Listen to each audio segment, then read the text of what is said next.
உங்க கல்லீரல் செயலிழக்கப் போகுதுன்னு அர்த்தம். உடலில் கல்லீரல் மிகப்பெரிய உறுப்பு. நமது உடலில் கல்லீரல் பல முக்கியமான வேலைகளை செய்கிறது. இது உடலின் வலது பக்கத்தில் அமைந்துள்ளது. கல்லீரல் இல்லாமல் நம்மால் உயிர் வாழ முடியாது. ஏனெனில் இந்த கல்லீரல் நமது உடலில் சுமார் 500 விதமான வேலைகளை செய்கிறது.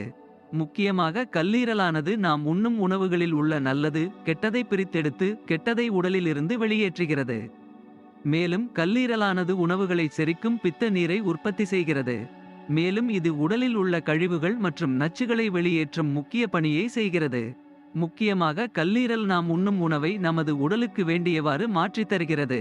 இது போன்று ஏராளமான முக்கிய வேலைகளை கல்லீரல் செய்து வருகிறது. இப்படி நிறைய வேலைகளை செய்து வருவதால் கல்லீரலில் பிரச்சனைகள் வருவதற்கான வாய்ப்பு அதிகம் உள்ளது. குறிப்பாக அதிக வேலை காரணமாக கல்லீரல் செயலிழக்கவும் வாய்ப்புள்ளது. இப்போது கல்லீரல் செயலிழப்பு நிகழப்போகிறது